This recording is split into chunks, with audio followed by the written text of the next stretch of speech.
So that's when it starts. So when you click start and then Do it.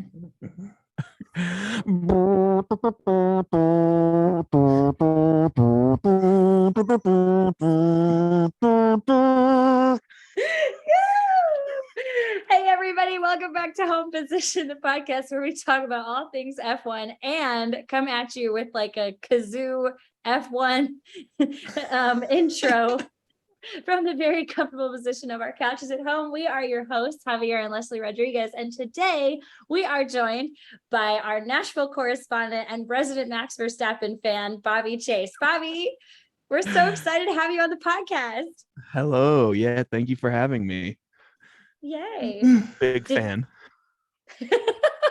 You better be. Bobby and I go way back. We were in a band together, Humming House, starting in 2013. And so yeah, throw your plug in here. You just have to tell people about this stuff so they can go back and look at your videos. And all of our listeners. Yes. Go look us up, Humming House. Yes. We had some good times. A lot of times on the road, many shows, good studio times. Just good formative years. Yes, good formative years. That's a good way to put it. Bobby is obviously a musician. You can see he's going to be the only one that has decent sound quality. He's got this lovely microphone in front of him. He looks like the official podcaster. He looks like he knows what he's doing with this podcast. Thank you guys for joining me on my podcast. Exactly. Yeah, that's exactly right. All right. Well, Javi, what's on the docket today? Well, we're gonna talk about what the race was in Spain.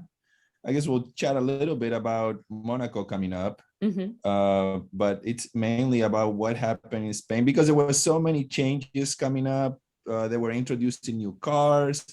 They were bringing up all these updates, and I think there was a lot of buzz around it. Mm-hmm. And a little bit of controversy there with Aston Martin copying Red Bull, and nobody saying much about it. I don't know. It was kind of weird. Nobody's saying much about it. I feel like everyone in social media was. Yeah, but once they said the FIA was like, oh, there's nothing wrong here. Everybody was like, oh, okay, let's go racing. Yeah, but isn't that kind of what you would hope for? The official governing body's like, hey, it's no big deal. And then everyone's like, I guess it's no big deal. No. I mean, they're the same team that copied the Mercedes car 2 years ago. Same team. They had the pink Mercedes and now they have the green Red Bull. What the fuck? Was it under the same ownership though? No, but I'm sure they have a pretty good amount of the same people, the same employees engineers. in there. True. Yeah. So you think they brought going on? I think there was a thing about somebody that they had brought in from Red Bull a couple of months ago or something like that, and they were worried about those people being the moles or all of the intrigue. Plus, then you have they interview fucking Lance Stroll, and he's like, "Hey, we just make two cars. it's fine." I fucking hate that guy. Just whatever. He's not going to be there for much longer. If his dad sells the team, no. If his dad sells the team, he's gone. He's a fine enough driver, but F1, I don't know. I don't see it. No, I mean, no. He's fine. Oh, hi, Choops. Well, while Choopy's attacking you, Javi, let me ask you to move further into that room because I can hear you outside of the. Javi and I are in the same house. Okay. Well, what I think I cannot move any further because there's a bunch of toys in here. Javi's in the playroom. I can hear you too, but you're in Studio B. Leslie's in Studio A. That's right. Well, we'll just, if there's any carryover, that's just how it is. Okay. Well, I had actually, so all of last week, I was on tour. I was on the road. I shot a wedding out of town, and I wasn't really able to pay any attention to the social media because I was on blackout, thinking that I was actually going to watch the race. And then once I heard that Charles Leclerc lost and Max Verstappen won, I was just like, fuck it, I don't want to watch it. So I read all about it, listened to other podcasters talking about it, and I have questions for you two, since I know both of you watched it. Oh my goodness. I know. But we have to worst. start with Bobby. We need a little bit of Bobby F1 background, right? Yeah. Sure. All right. So let's hear Bobby, who is, and I said you're a Max Verstappen fan, but that doesn't have to mean that he's your favorite driver. I just know that you have a mug, like a Max Verstappen mug. So I know that you are a Red Bull fan, but who is your favorite driver? So the mug is actually, just to clarify, I don't want to leave him out because it also has Perez on there. It's Verstappen. Okay. It's like their shortened logos. It's like VER with the blue stripe, and that's PER with the blue stripe. So it's like a cute little, Red Bull mug. Fair. Okay. Shout out to Mel who got it for you for Christmas, right? Yes, big shout out. Yep, my wife knows me well. I would say actually though that my favorite driver, just as far as just overall persona, everything, is Valtteri Bottas. I knew you were gonna say that. I just love him, and I know you guys are not fanatics about him at all, and that's cool. But I don't know. We can talk about how he's just a great driver, one way or the other. I get it. I dig it, and he's having a great season this year. Yeah, he's had like 6 great years in a row. This guy's on a tear. Like, what are you even talking about? He's just been in a shadow. Like, no one notices that he's been like the runner-up of the WTC for like 2019 and 2020. It's like, hello, he's clearly the second best driver on the grid, if not one of the top. I don't know, but he never really challenged Hamilton, did he? I mean, there were moments through the season where there was a little bit of, he has good standing too. Maybe he shouldn't let Hamilton by, but I mean, you see that all the time, and it's kind of like, I guess that's something that comes up with Red Bull. Like, Perez doesn't win races because they only let Verstappen win. Bottas at least won races. Yeah. At like surface level, that bothers me too. That they sometimes have to prioritize that for like the whole point system, and it's just a bit of a mess sometimes. But I'm sure we'll get. Yeah, because like if they're competing, if Red Bull is interested in winning the constructor championship, if Perez wins the race and finishes first, and Verstappen finishes second, they get on points. Yeah. Well, this race was obviously a unique situation for that. At least the Spanish GP was, with why he was passing and Max's DRS issues and the strategy swap and all of that was like made it kind of unique. But I would definitely be frustrated, like having said all of that, if I was Bottas in the last 5 years though, and having to just, like you said, like feel like he can't challenge or just not challenge Lewis, when he wants to go out and race. But he's such a team player, which is a blessing and a curse in F1 sometimes. Yeah. So do you buy the butt cheeks in the air poster for charity? Being such a fan. Is it a physical print? I think so. I think there was a limited amount of prints that he sold for charity. I'd be down to cop like an NFT of it or something.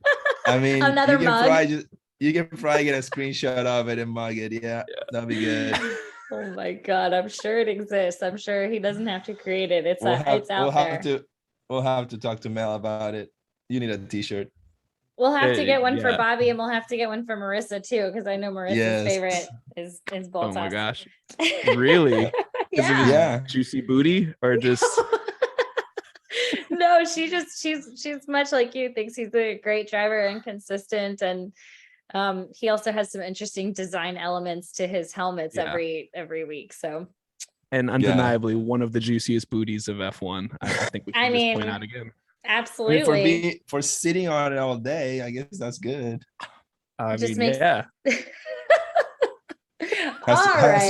Needs good cushion. I think this is like the third podcast in a row that we've talked about Bottas's ass. Yes. All right. Let's not talk about Bottas. All right. So we know who your favorite driver is. Fair enough. Yeah. Although we have had arguments over this over Instagram, I know. All right. How did you get into F1? So I originally got into it like many through the Netflix show, but originally it was introduced to me through my roommate at the time, Rose, who was watching it, and I was, was like kind of like, what are you watching? Blah, blah, blah. We're in the same living room. I guess I'll watch a little bit of this episode, but I had no idea what's going on. We're like in the middle of second or third season, and she's just like, kept pausing it and like would just tell me, just spew out this crazy drama, of course but like just the craziest. And it happened to be like the episode where like Danny Ricciardo had just left Red Bull and like was going off, and so they were like interviewing Christian Horner about that or something, and he was like, Danny who? Is it Ricciardo? Who are you asking about? And like just like throwing mad shade, but in a cheeky way, of course. And I was like, I'm into this. I'm hooked. Like, tell me everything. And yeah, I've never looked back. Awesome. Well, obviously that's how we got into it too. So yeah, love it. And yeah, which honestly, that kind of made me love Christian Horner too. I was like, this guy's a villain that I want to just like be a fan of because he's like so entertaining. It's incredible. Like Tyrion Lannister. Yeah, there's something about how witty he is and just how aggressive he is and petty he is at the same time. Like so petty. Oh, totally.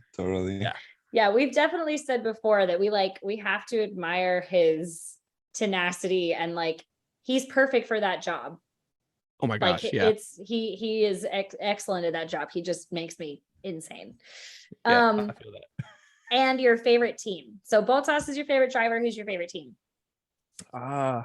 I mean, Red Bull. Red Bull is my favorite team right now because they've got two of my favorites up there with Max and Checo. And but yeah, I also this year obviously goes without saying I'm an Alpha fan. I want to see what they can do. It's all on Bottas's shoulder right now. But yeah, they're doing great.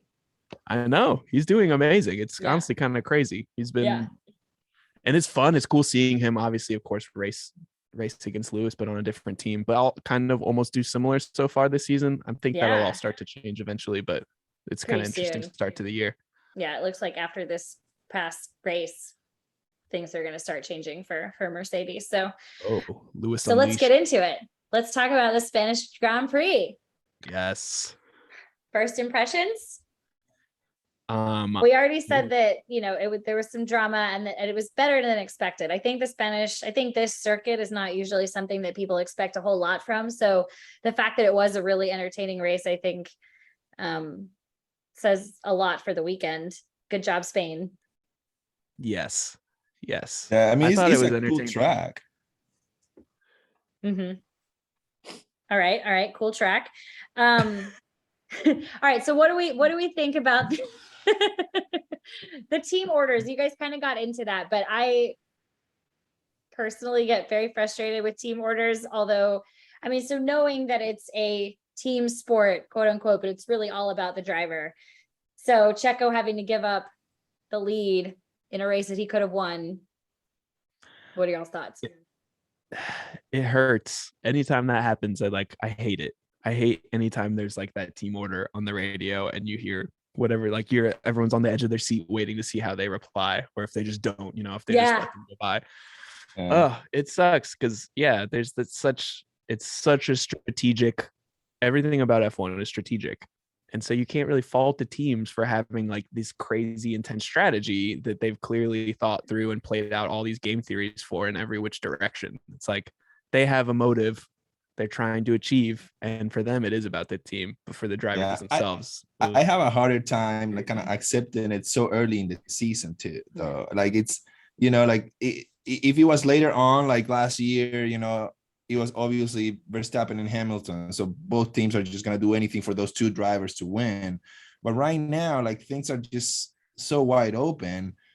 I mean, Perez is one race win away. Yeah. Perez is one race win away from being at the top. So it is. You're right. But also, I feel like the nature of this race, specifically with Max, is he was having his like DRS issue, right? He was like, I don't know exactly what the whole issue was, but it wasn't opening or whatever.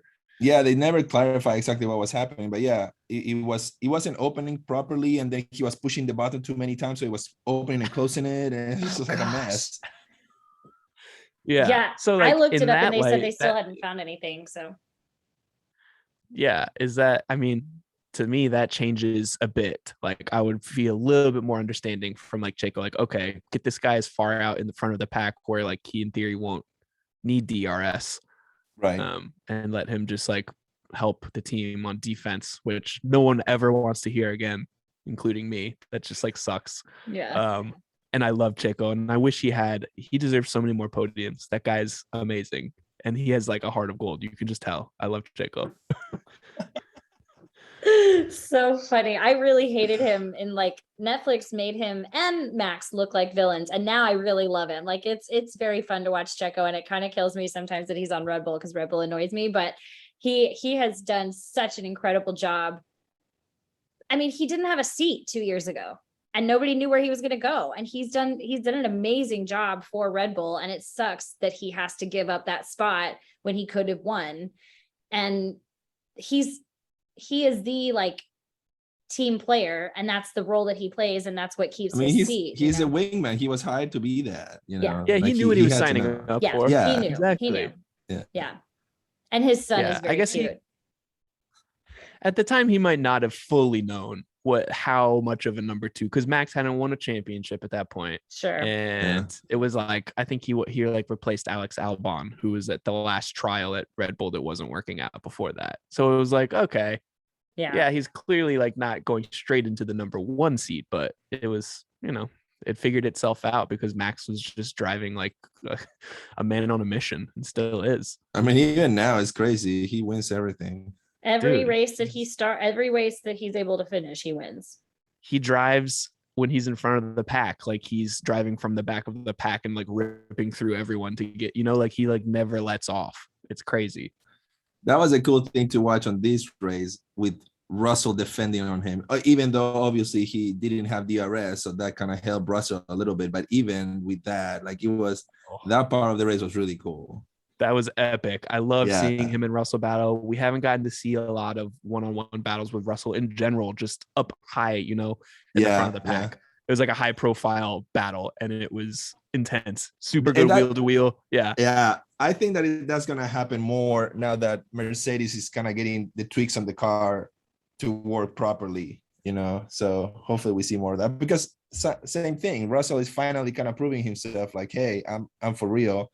Mm-hmm. And he has a team now that can provide the car. They just gonna have to figure it out. I'm so relieved that he is living up to the expectations and the promise that he had, that nobody knew because he hadn't had the car and he hadn't had the teammate to go up against. And now it's like he's had a great year so far, and he's extremely consistent. And that's sometimes what wins these championships, is just having the consistency, because where does he stand in relation to like Lewis Hamilton and like the driver standings? He's ahead.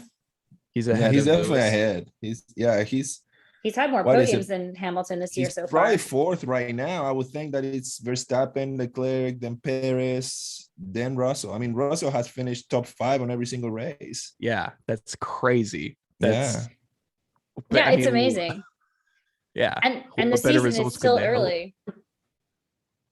So we will see what happens with that. It's been really fun to watch him shine. He's got 74 points and Perez has 85. So they're just right there. Yeah.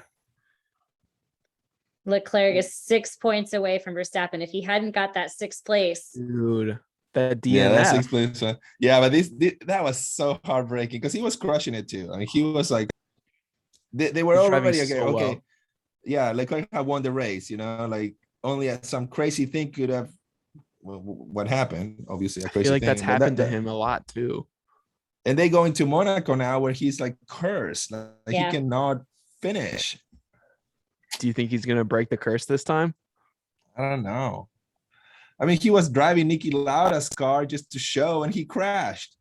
Yeah, that was an embarrassing clip.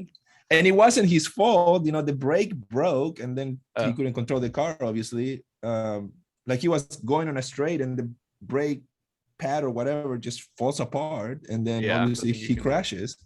But that kind of stuff messes with your mentality, and we all totally, and he knows. Yeah you think that was a contributor? I really hope he does well. His psyche is just like he's in his head now.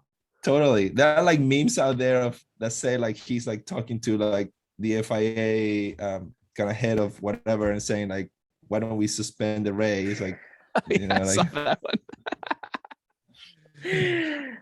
Oh my goodness, I feel for him. He's got to have a lot of nerves going into I bet that GP, his home race. And it sucks because it's like the consistency of the Ferrari car is what they have had going for them against Red Bull this whole time. I mean, like Shaw would not be where he is right now. I mean, Max no doubt would have won at least one other race that when he had a DNF, and it's been the Ferrari consistency and the engine working properly, whereas all the other top cars have had issues, and now they can't rely on that. Like, what happened? Have they figured out what happened to the car? No, I haven't heard anything. I don't think so either. I haven't. Because the Red Bull still looks like it's having a lot of issues, just random issues, DRS, the fuel tank, like the fuel pump, all these other things. Like it seems like it's consistently having issues, but the Ferrari seemed to be the one that was doing well. So yeah. Well, now Ferrari, the good thing that they have coming up. So back to the Spanish Grand Prix, you had Sainz going to his home Grand Prix, and I think it was a little bit of a disappointment. The fact that him and Verstappen got like spin off because of this gust of wind in that one curve. I mean, they were exactly the same way that they spun off. It was crazy. Yeah, there was a ghost on that turn. I know, yeah, but that's something that frustrates me as a Ferrari fan. Verstappen spins off, and then he ends up winning the race. Sainz spins off, and he has the hardest time getting back to fourth with a very good car. With the car that Shaw was winning with. Yeah, so that is frustrating. In his hometown. Yeah. Anyways. He's not bringing the points in for Ferrari the way that I think he should be, and he's had a lot of bad luck. But how it's kind of like Ricardo, like how long can you say that you're still getting used to the car or whatever? Like, how long can he say that it's just bad luck versus like he's in his head, he's extremely hard on himself. Yeah, we know that. And so, at what point do you say like, okay, we need to get out of this funk because you're not bringing the points in for Ferrari the way you need to? Can you imagine being like the therapist for like these F1 drivers? Oh, God. I hope they have therapists. Oh, I'm sure they have to. No, there's 1,000%. There's like they have to. There's just no way you can have that amount of pressure on your shoulders and that your team isn't going to provide that kind of But it's got to be a tough job too, because like the team like probably is telling these therapists like you have to make them believe like they're these invincible gods that they think they are, because that's part of the like magic of them just driving like lions all the time. I remember Grosjean talking about having to go to therapy in Drive to Survive from all of those like crazy crashes that he had, and that was before his insane crash. So I mean, just think about you driving your car and getting into an accident. You get rear-ended, and then every time you're driving, how hard are you looking at your fucking rearview mirror, hoping that the car behind you won't hit you again? Yeah. So then, if you're driving an F1 car going like crazy fast, I mean, the fear is there. Yeah. Yeah. Oh.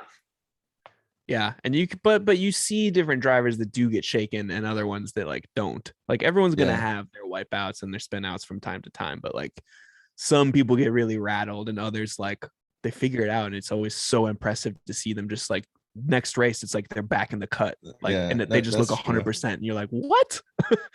Yeah. Speaking so of, I hope that's the case for Sainz. I do. I think he seems like a stable guy to me. He's always been a stable driver in my mind. I'm like, yeah, this guy knows what to do. Another beautiful stallion out there, just running, taking his laps. I do think that he's too hard on himself, though. I think like after that first race, when he got second, he was so mad at himself for getting second. And it's like the first race of the year, man, like be pumped. Yeah. You're going to be fine. And then ever since then, he's just been so frustrated.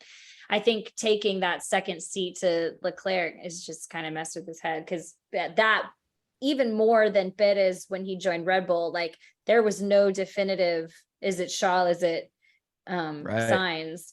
And now it's pretty clear that he is in that second seat. And like, I think that's really getting to him. So I do hope that he can get out of his funk and start driving well. For Ferrari's sake and for his sake especially. Like I just want to see him do well, because I do like him a lot.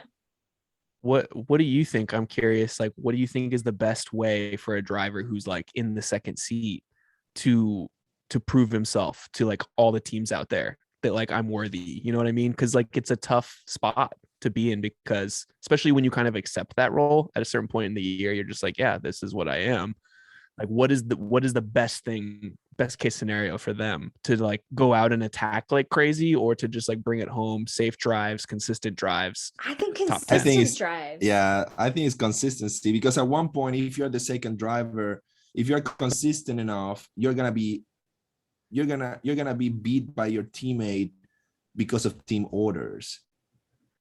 You know, Yeah. like if you're a safe, consistent driver, you know, if you got good starts and you have good qualities, you can probably beat your teammate that way, not necessarily overtaking during a race. And then you'll lose just because, again, the manager just told you to let the other car go. Yeah. And I'm sure other teams pick that up, you know. Yeah.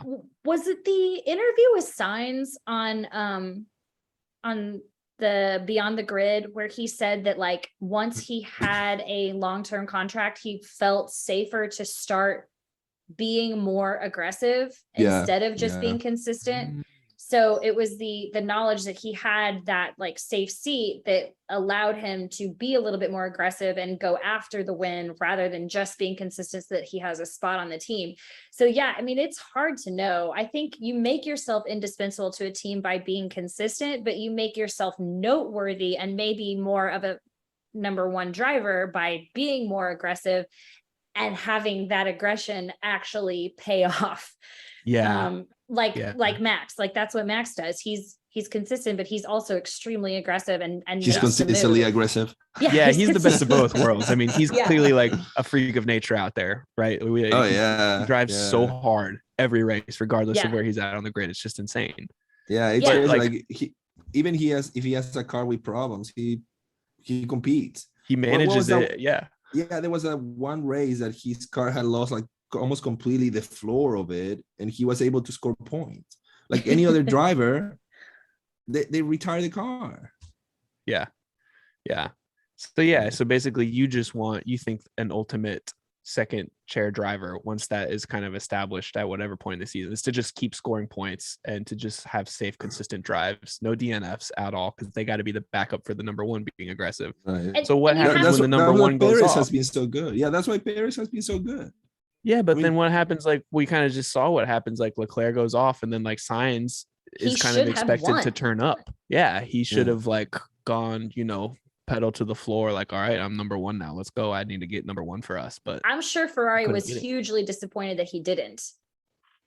Yeah, I mean that has been kind of the curse of Ferrari this season. I mean, they were so dominant with Leclerc winning, but if you think about it, every time. There haven't been many races that both cars have finished. Like it's one or the other. That's right. So like they're inconsistent as a team to get drivers. I mean, even Mercedes have been more consistent, even though Hamilton's kind of not doing well. Let's talk about Mercedes. Ooh. They had a good race. Yeah, I mean, like we said, that whole Russell defending and kind of attacking. I mean, he's doing great. Hamilton had to come from behind, and I think that showed that he's still in it and he's trying. Though at one point he was telling them like we should retire, and Mercedes was like, "No, dude, we can score points." Yeah, and then he scored good amount of points. It's like, oh yeah, we did good. Yeah, that kind of blew my mind. I was like, I didn't know if that was just like more Lewis theatrics with him kind of like under promising, over delivering, or if he was truly like felt deflated and was like, I'm done. Yeah, I think you're right. I think it's the under promise, over deliver. He that's his does trademark. That a lot. That is his trademark. Yeah, and that's a good way to be. Weird. Yeah, it's really weird. Like because that's not the. There was another meme. He has a master class on how to have a winning. What was it? A winning mentality. And they were like making fun of it. They will put that on the background, and they put the radio communication underneath. Like we should save the car or like retire. Like, oh god, like that's so unlike him. It's just But it also, like you said, it showed like he's not done this year. There's been a lot of people, myself probably one of them, who's kind of doubting him a bit. Like, okay, is he like so defeated from last season, that he doesn't Mhm. have the drive, no pun intended, to like do it again this season and like really go for it all out like that. Like that was, I mean, obviously, will we ever see a battle as intense and close and to the final lap of the final race of the season, to No, the I mean, that half point, was whatever. insane. I mean, that is just like, you couldn't write that into a book and make it sound like, I wouldn't believe it was nonfiction if you told me, you know what I mean? It's just like, it sounds too good to be true, made for movie. Yeah. There should be a movie made about that season, period. I'm Like, sure it's there will crazy. be. Yeah, At some point there should be. because Yeah, the Netflix show didn't do it justice at all, in my opinion. No, it was and really of course, bad. like, once we've grown into like true diehard F1 fans, that show, you kind of have to realize, is not for us as much as it is for it's to bring garnering people new in. fans. Yeah, Yeah. exactly. Yeah, The most I still recent love it, though. season was not as entertaining to me as the other ones have been. Like I was At really all. looking forward to it, and I was just kind of like, okay. But that's because the season was so entertaining. So You know? entertaining. You really couldn't Yeah. you couldn't improve on it. Like how is Netflix gonna make it better? You know? Yeah. Right. Yeah. They could have, but that's a whole nother Yeah. separate conversation. Oh my God. Yeah, but with the Mercedes bringing in the upgrades, it looks like they are making the right tweaks to make the car much more competitive. And if this year is a throwaway year for them, which I can't even say, like maybe a race ago I would have said that, but after this past race, I wouldn't put it as a throwaway year yet for them in the constructors or the driver. I mean, who knows what will happen. They're still competing. Yeah. But even if this year doesn't work out for them being on top, I would think that the amount of data that they're able to collect in all the 22 races this season is going to make their car pretty highly competitive next year. That's what they were saying during the race, like the commentators, that that Mercedes may have a crappy car to start with, but they may have kind of like the best chance to have the best car in the future, just because of how their design is so much different than everybody else in terms of how much money they have to spend to develop the car. Mm-hmm. So I mean, seems like a lot of speculation to me. I mean, it does. It is. But everything is. Yeah. But yeah, I mean, it's their car is so much different than any other car.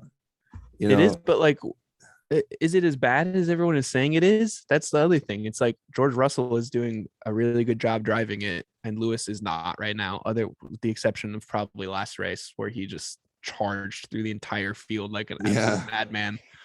He's also had, I mean, similar to Sainz, he's had some shit luck, which again, there's only so many races that you can blame on that. But he has had some frustrating situations where he placed further back than he would have had, the pit lane not been open when he needed to pit during that yellow flag a couple of races ago, whatever that was. And similar, little things like that really affected his race overall. But yeah, I mean, it's hard to know. Yeah. But in this race, he had contact with Magnussen. He had to come in and change his tire, and even with that, he actually came back, and we hadn't seen that. And hadn't he just pitted before that, or was I wrong about that? I feel like he had I don't think it was at the beginning of the race. Yeah. It was very early on. It was earlier. Okay. Yeah. Yeah. So, anyways, it's good to see him competing. Can't count him out yet. Yeah, I like that you can count on Hamilton to never be counted out. You know what I mean? That's exciting, and that's what he always brings to the races. To me, it's like, you just never know, man. He can just flip a switch, and Max can kind of do the same thing. So sometimes when I see, like when I've seen the earlier races this season, even, and when like Leclerc's, has a huge gap, for instance, in some of the earlier races from Verstappen or from the rest of the whole pack, I'm just like, you never know, man. Like Verstappen's on his tail. Like, you just don't know. And that's how I feel about him and Hamilton. Yeah. But then, and again, the cool thing about Formula One, then you have Latifi crashing, and all of a sudden you have a fucking yellow flag, and everything gets packed up, and here we go again. We have a race. Oh my gosh, yeah. And that's the other cool thing about this whole season, like with the changes to these cars, I feel like, and Javi and I have mentioned this before, it used to be that once there was a leader in the race, and that person had gotten enough of a lead to where you're pretty sure that's it. Like they pass, and it's not the race is not going to change beyond like once DRS kicks in. And this season, it feels like even with a huge lead, you just never know. Like I'm not comfortable when Leclerc is leading Yeah. Knowing even no matter how far Max Verstappen is behind, they're just like, oh, he's coming. He's coming. Yeah. I'm like, give him 7 laps and check the gap again. And it's just like Yes. crazy. You're like, what? Yeah. It's just like, I don't understand it. But like, yeah, those guys can go into another mode. And I think Charles can too. Like, he's a low-key beast. And he's been showing it a lot this year for sure. Obviously with his results on the podiums, but also just with his determination. It's crazy. And it's cool to see him come into his own. I'm like, yes. Yeah. Maybe it's his time. Maybe it's like, ushering in the next big standoff battle for the years to come between I hope so. possibly him and Verstappen. Who knows? Yeah, that'd be really cool. I hope it's a 3-way with him and Verstappen and Russell. I hope that there's like some crazy battles between the 3 of them. That would be. I think there will be. I think it's going to be fun. Yeah. Leclerc is fun to watch because And Lando? Come on, And you forget Lando. about Lando? Poor Lando. I love Lando. I feel bad not mentioning him in the very beginning as one of my favorites because he's probably up there in my top 4 favorite He's drivers great. too. He's great. Yeah. Yeah. How was McLaren in the race? I mean, Underwhelming. interesting. Yeah. Underwhelming. There I know. wasn't I hope much going Lando can on. get a better car so Yeah, that he can be up there with them because he belongs up there. he does. Yeah, and he's shown it in years past. Yeah. In less than desirable, cars too, where it's like clearly not the best car on the grid, but he does some impressive things with it. So I'm Yeah. just I mean, looking forward to whether it's with McLaren or whoever in the years to come. I hope he finds that home for himself where he can start to shine like he deserves to. I mean, there are drivers that I'm still hoping that they get their win. Lando needs to win a race. Russell needs to win a race. Sainz needs to win a race. Like they need to get that one win. I mean, Ocon, Gasly have a win. I mean, who else in there? I think that's it. Yeah, I don't think there's any other kind of like They're like unexpected. midfield. Yeah. Yeah. Perez I has think had that's his it. wins. Esteban has won. Yeah, he won Hungary. Yeah. Gasly. Obviously, Vettel's had Gasly, plenty of. Italy. Yeah. Yeah. I mean, Vettel, Alonso had one. Ricardo's had his. Bottas, Ricardo, Perez. Yeah, and then you have all the rookies. That's the other one. Like you're waiting for Schumacher to score his first points. Yeah. That'll be cool. He was Yeah. so close not I last know. week, but the week. I mean, I can imagine Yeah. the extra pressure for him just for being Schumacher's son. It just Yeah. I mean, I Yeah. can't imagine. I can't believe he's even in the sport. It's like, yeah. I Yeah, mean- it's like such a shadow. It's crazy. yeah. It's like, dude, that's He big has a shoes to lot to fill. live up to. And he's constantly having to like signal his dad. Like he always has these little things on his helmet or like different symbols that he's constantly like shouting out his dad. And I it's a sweet tribute, but it's also like, does he have to do it? Like he needs to kind of make it his own. And I mean, of course he's Yeah, going to. at but- one point he's gonna need to kind of detach himself from, the image of his F1 driver dad. Mhm. You still do things to kind of honor him, but you have to no longer be Schumacher's son. Yeah. You have to be your own. Haas is doing that in a bad way, detaching him from that legacy by just kind of keeping him in a super mediocre car. And No, I know, It's- but where else? I mean, at least I he's know in there's F1. nowhere else. Exactly. There's mean, there's yeah, I nothing mean, else and at the moment. Everybody thought that he will eventually be going to Ferrari, but with long-term contracts or at least a couple of year contracts for Sainz and obviously Leclerc in there, those seats are locked. Yeah. Do you think he might be one of those candidates to like go swap over to one of the newer teams that are trying to, get onto the grid in the next 3-4 years or whatever? There's a thought. I mean, That's It's possible. It's possible. Yeah, I'm just I mean, curious that- because like he hasn't really shown that he's worth it. Like, but again, it's so hard to tell when he's in a totally different car than the Yeah. other guys. I don't know how it was the money situation for Haas again after getting rid of good point. Mazepin. Like Yeah. how much can they develop and all that stuff? Because I mean, Right. they started hot. They got points. Magnussen was doing good. So Yeah. yeah, I don't know. Yeah. well, you guys, we're coming in on an hour here. So Woo, Is there time anything else flies. that we want to say about the Spanish Grand Prix or Monaco next week before we wrap up? Let's talk a little Monaco. All right. Bobby, what do you think is gonna happen? Oh, man. Predictions. They're not doing like, it's just a regular quali, right? There's no sprint or anything like that. Right, for no this one. sprint. No Yeah. sprint. Okay. And is this track kind of like famous for like, if you like start on pole, you're supposed to just like kind of be Yeah, set? very difficult to overtake. Only one DRS zone on the track. Ugh, that's intense, man. I don't know. I'm not a big fan of that type of track personally. I like seeing the overtakes and back and forth. Yeah, but- that's fun. and there will be, Yeah. but like It not doesn't as make much. for like a super entertaining race, except that the chances for crashes are really high because the track is so, I Yeah. mean, it's just like there's nowhere to go. And so there's usually lots of flags, I think- and then it's also just the atmosphere is so fun. Like it's a wild atmosphere. And it makes It's visually beautiful. it makes the whole weekend, because it makes the quality so important that there's a lot in there. Yeah. So yeah, I mean, you have coming up Monaco, that is a street circuit, and you have Baku, that is a street circuit as well, with the same issue that, you know, people crash and there's shit all over the place and there's nowhere to go. Baku's so fun.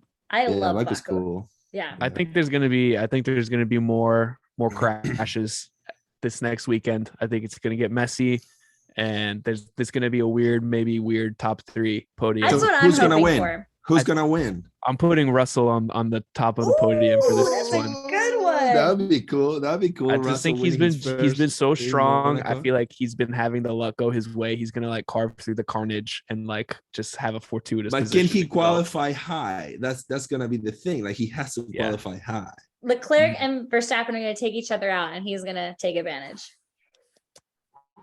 Could happen. I don't like know. that, Bobby. I'm feeling Yeah. it. I feel like Russell's he's on the cusp. I'd be cool with Russell winning. I'd be cool with that too. I'm not going to say that Charles is going to win because I think he's Nah, cursed, 'cause- and I think I'm yeah. cursed. Whenever I say he's going to win, he doesn't. So Well, I'm not gonna- Sainz finished second last year, all right, driving a so Ferrari, so he could get his first win as well. That And would be cool. he's in need of some redemption. He totally could do it too. That would be Yeah. I would be okay with that. With a Sainz, Russell 1-2, Bottas on 3. Yeah, Why not? There we go. I'm down. That's my prediction. Oh goodness, Bottas. Oh bless. All He right, needs his first alpha podium. It's coming. he does. You're right. He needs to He bring it does, home for he really Alpha. does. Anything else about Monaco for you, Javi? No. Who's going to be no. waving the checkered flag? Last year it was Serena. I think it was Serena Williams. Yeah. I Who's don't gonna know. who's gonna be the famous person this year? Tom It's gonna Cruise. be Kylian Mbappe, the soccer player. Ooh. He's Okay. French. He played for Monaco. Yeah.